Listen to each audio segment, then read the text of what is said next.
there, Charlotte here. So we're going to do some hip openers, okay? And we're going to start with triangle pose. Bring your feet about a little bit less than one leg's width apart.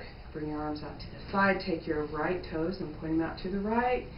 Press in your left foot. Make sure that the outer edge of your left foot is really pressed down. And then we're going to reach. Just keep reaching. Get a nice long right body. And then just let your left hand reach and your right hand drop, pulling in opposite directions. There's lots of options here. As we try to look up, you can take your elbow to your thigh if you need to come up some more.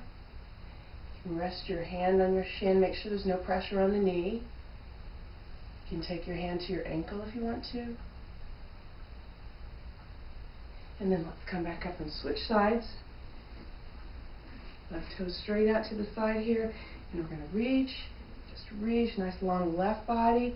If you want to use the block, so you're not going all the way down here, this is a great place to do it. Different levels.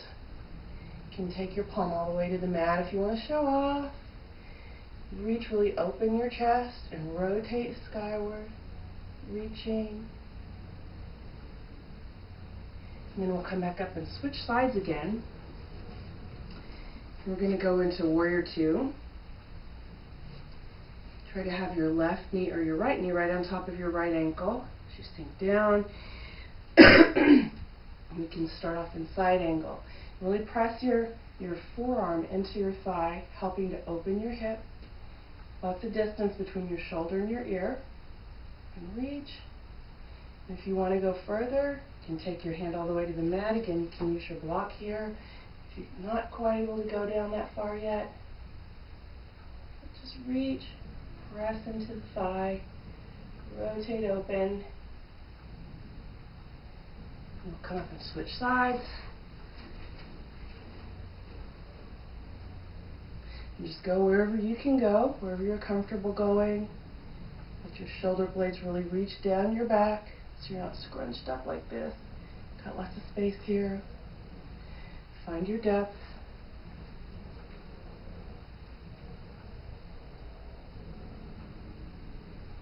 Nice, long, fluid nose breaths. We'll come back up. Just bring our feet together. I don't know, a couple of feet. We're going to come down into yogic squat. Now, sometimes feet won't go flat on the floor. That's okay. We're trying to get into the hips here. So if you need to be up on your toes or the balls of your feet, cool, support yourself. If you can take your feet all the way down, take your hands to your chest, press your thumbs into your sternum, press your elbows into your inner thighs. See if you can maybe take your feet apart a little wider, your butt a little closer to the floor, hips. And then from here, we'll go into sitting. And we'll do bound angle. So press your feet in, and we want to have a nice straight up and down back. Lifting the chest. Nice flat low back. If you're rounded like this, then you need to take your feet further out. If your knees are way up, that's cool. We don't want to be in a place where your knees hurt. Knees are important. Please be cautious of your joints.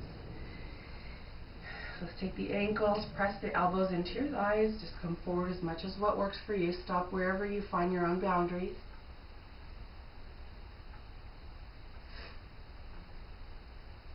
You can even reach forward and come down a little more if you'd like.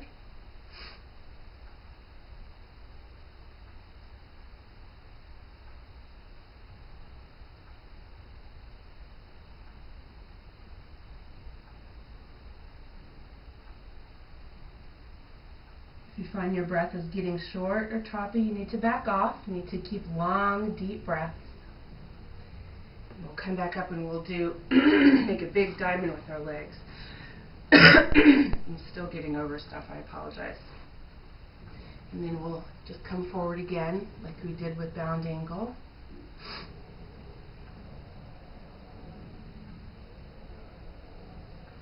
Every time you inhale, try to get more length out of your spine, and when you exhale, come deeper.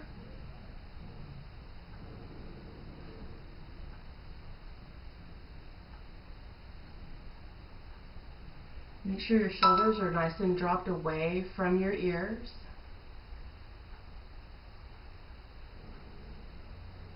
And then let's come up from here. And then we're going to stack our shins. Try to have your shins parallel with the front of the mat. And then ankle on top of knee, knee on top of ankle. If your knee's in the air, it's fine as long as there's no stress on your ankles or knees. If you have stress, you might need to go back to this place, and that's cool.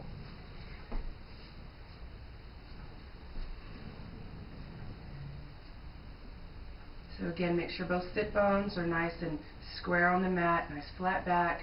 Come forward if you want to. If that doesn't work for you, just press your hands into the floor behind you, lifting.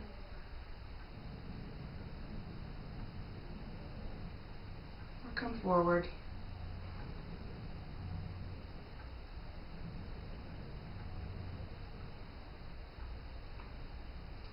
In this posture, it took me 3 years of practicing yoga before I could come down any further than straight up and down. So everybody's different. Everybody has different places they can go. Respect wherever you are. And we'll come back up and we'll just switch sides. And if you were needed to stay here, then just stay there.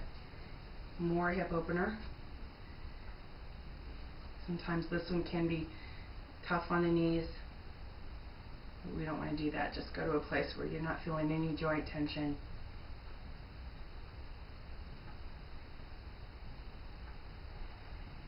It's good to spend time in poses. As you breathe, you can go deeper into them. Opening up the hips is so important from all the things that we do. So we want to get deep into them. But we want to do it right. So as we inhale, lift, and exhale, maybe you can drop your knee a little bit further and your chest a little bit higher.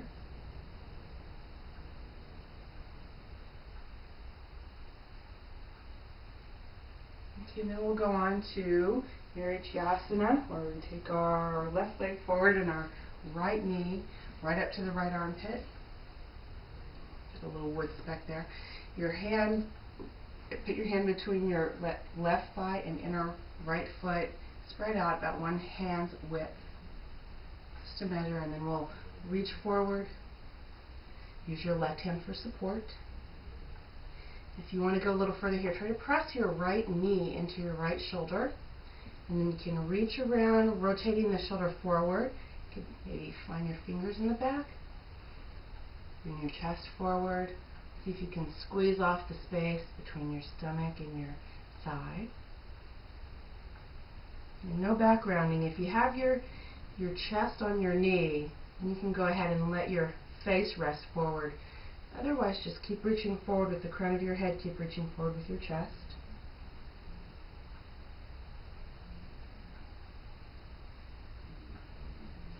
And we're going to come back up and do Janu Sirsasana.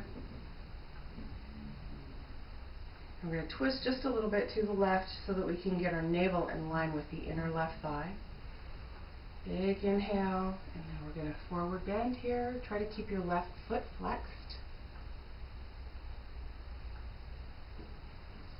Your hands for support if you need to. If you have nice loose hamstrings, you can take your hands to your toes. Your foot, you can bind around the bottom of your foot.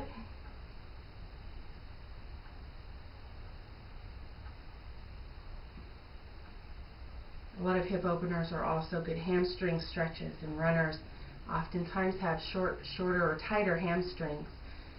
Bicyclers have a hard time with the quadriceps being loose. You've got to work on the quadriceps if you do a lot of bicycling. Keeping it loose. And then let's come back up and we'll put our right foot in half lotus. If it won't do that, just stay here. Just try to get the hip a little more open. See if you can drop the knee all the way down. If this bothers your ankle, if it's too much, don't do it. If it hurts, don't do it. And then just come forward as much as what works for you.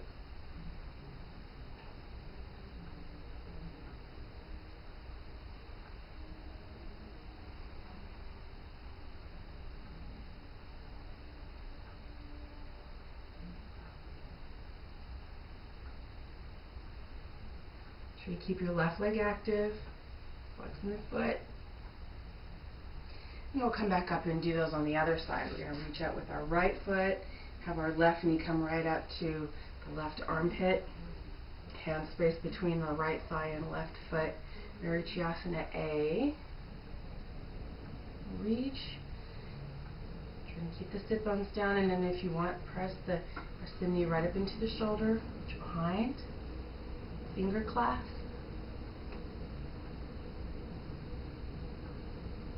And just try to press off as much space as you can between your stomach and your thigh.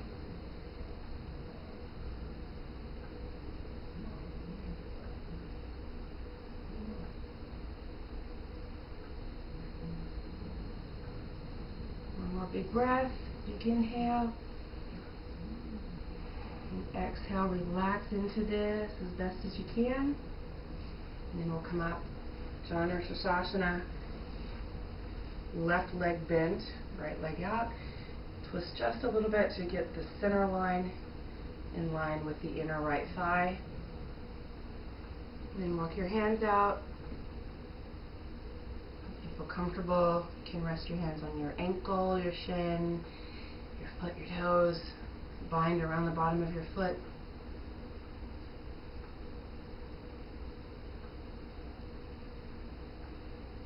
Keep the shoulders loose, space between your ears and shoulders. Keep your neck loose and free.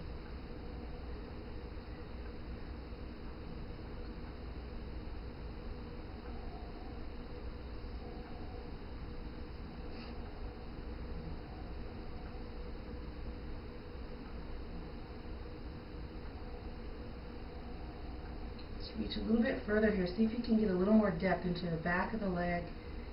Really flex in and feel the stretch go into your calf muscles. And then inhale back up. Left foot in half lotus. And let your knee drop. Back off if you need to. This doesn't work for everybody, and that's okay. One side's also probably going to be looser than the other side. This side, for me, is tighter than doing it the opposite way. So my knee doesn't really want to go all the way down. My ankle's a little tighter here. That's totally normal.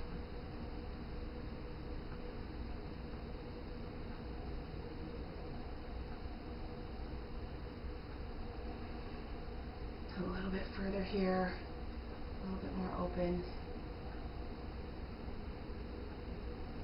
And as we come all the way back up, we're going to lie down. Here's a really great place to use a strap as well. But we're not there yet, so lie all the way down. Take your right knee right up into your chest. Just squeeze. Keep your left leg active.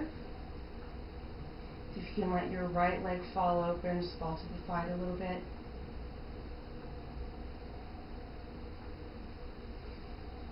Pull up some. See if you can get your thigh pressing into your ribs. And bring your leg back up center, and we're going to go straight up. Hold wherever you need to hold. Just keep your legs straight. You don't need to lock it out. If you do lock it, just make sure your kneecap is lifted and your thigh muscles are engaged. Just come forward. If you don't have a strap, they're really helpful, but if you don't have one, you can just be here, have your interlaced fingers behind your leg, and just go up as high as your flexibility will allow.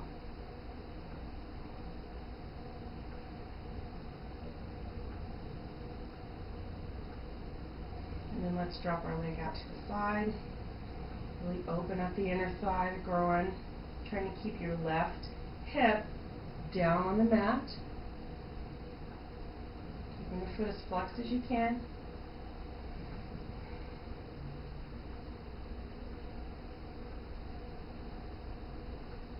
And then as we come back up through center, we're going to go off to the left side, but we're not going to twist in the low back. We're going to keep the right hip down and then just let our right leg kind of flex your foot and just kind of let it go off just a little bit. This is a slight movement. It doesn't look that hard, but when you keep your leg flexed, that right hip down, you can feel this in the IT band. Weightlifters need to stretch that.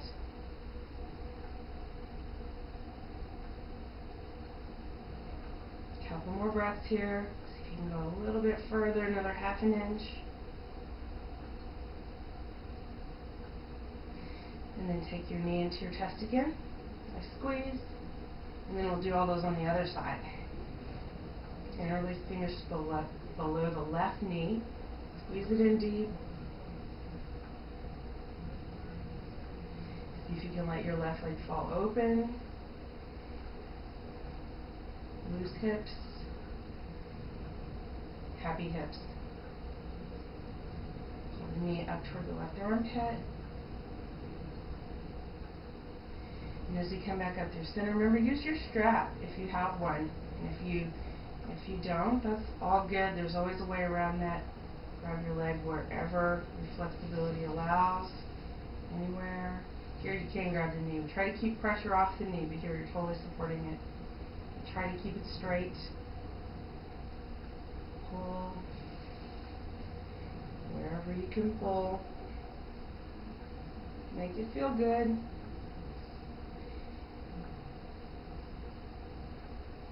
And then here we'll just let our left leg fall out to the side.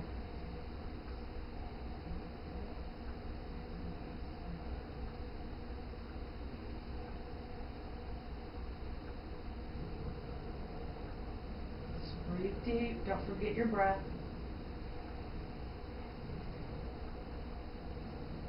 And we're going to come back through center and stretch the left IT band. Taking your foot with your left hand, with your strap, whatever works. Just keep the left hip down. Maybe even put your left hand onto your left hip. So you can really make sure you're self-aware of where that is. Just let your left leg come to the right. Might be just a couple of inches past center, and that's fine. Really press back with the back of your knee. Press this way. As you come right, just feel that stretch. Doesn't take much to really get into this one.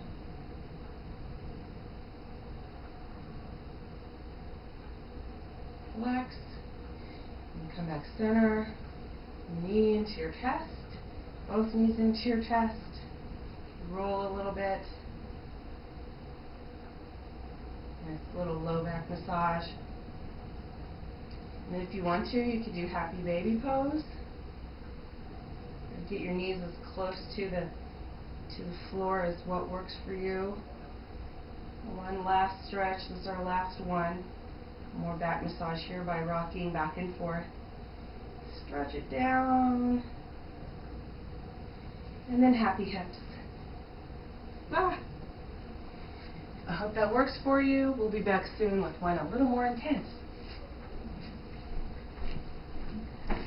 Boop.